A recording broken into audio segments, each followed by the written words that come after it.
why can't I get this post hasn't got anywhere. And this is what happens with algorithms. We can't seem to get anywhere with some of our posts. But did you know that with algorithm there is a science, right? Algorithmic media draw on the systematic exploration of user data, often referred to as datification.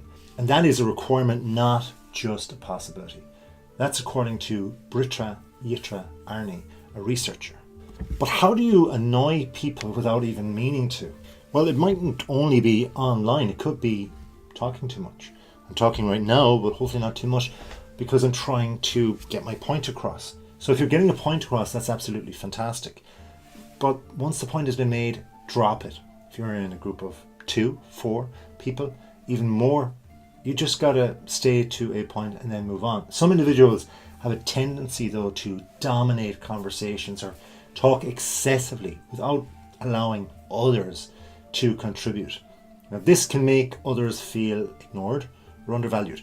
Flip the switch and look over toward your side. Have you ever been in a group where one person makes a point and then they suddenly start waffling on, or maybe telling stories more so than you need to know? You just need to know the point and move on. Perhaps you are, or somebody has done interruptions in when you're speaking, and that's annoying because interrupting others while they're speaking can be perceived as downright disrespectful or even dismissive.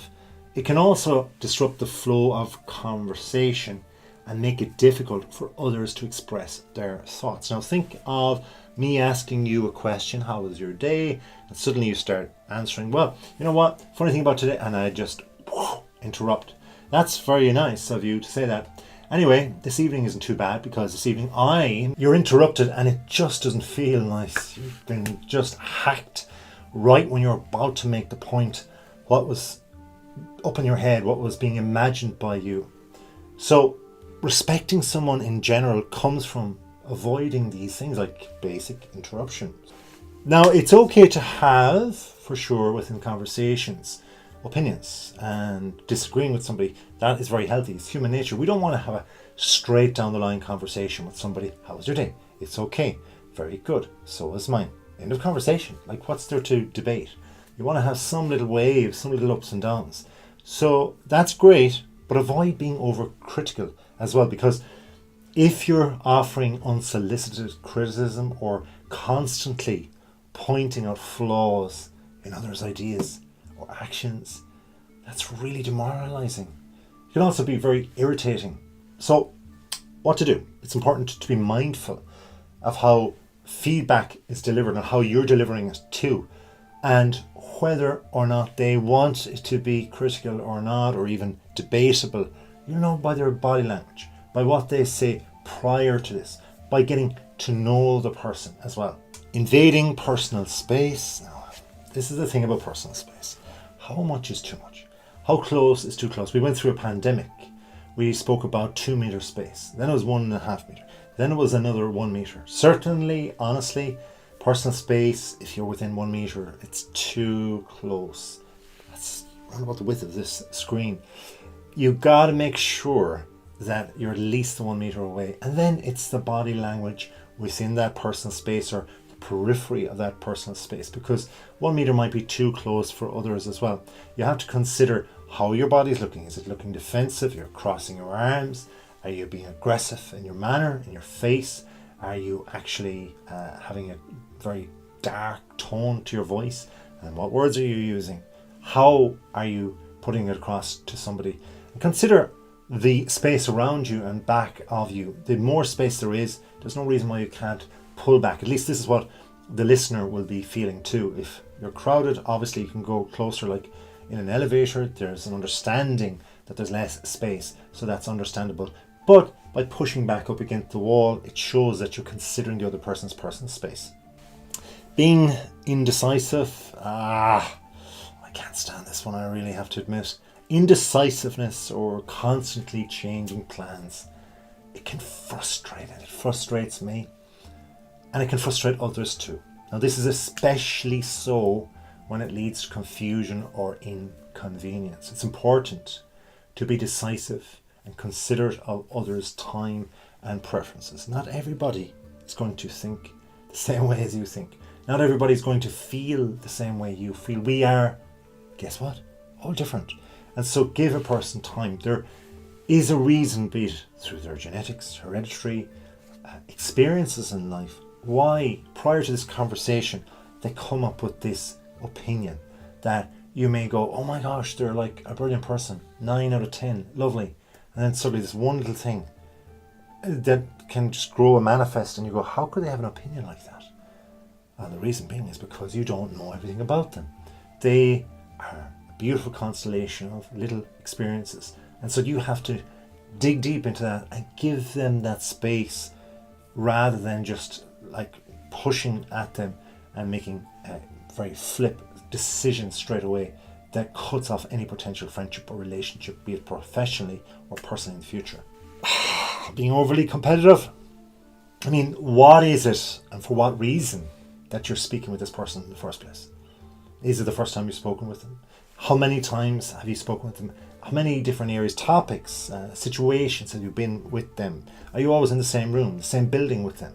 Is it always the same time of day? Have you experienced a multitude of places with them and you just know them? You know their behaviours inside out. If you do, that's okay. They might know your little competitive spark.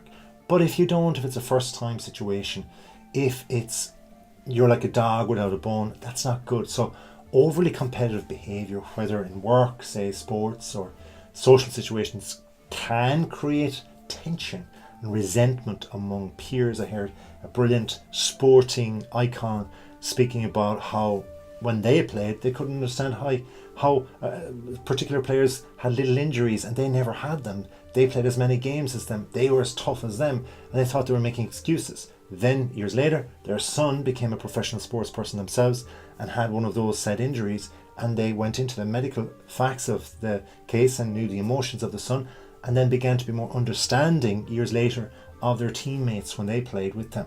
So being over competitive means that you need to pull back for the situation that's in it at that time. Lots of people exaggerate things too much. They like the attention in the moment. They might want to do it. They might actually hate themselves for doing it. And then they become dramatic, right? So we want to avoid that as well. Stories can become a little bit twisted. They can say words, mix up words, jumble up words. And suddenly somebody goes, oh my gosh, you were there. This is where the story was. And you're going to go, yeah, because they realize the excitement of the person, the listener, the listeners.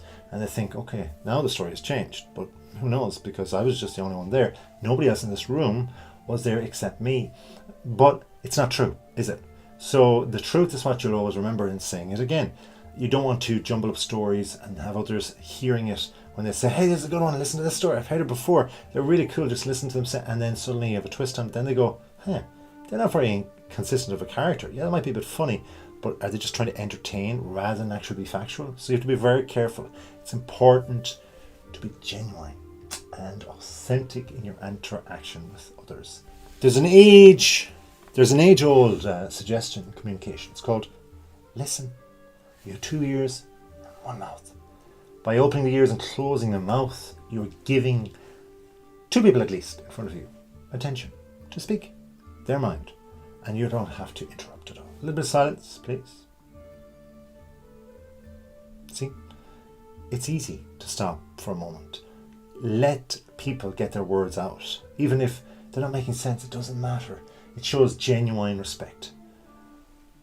Being passionate though about what you say and how you deliver things is hugely important. Otherwise people will be bored with what you say if you say certain words in a underly dramatic fashion like this and monotone. Nobody likes that. So pick your topics and know the people you want to be around. They will respect you if you respect all of these points made. Thank you for watching. I really do wish you would subscribe, and then we will all have a wonderful day. Until next time though, please do have a wonderful day.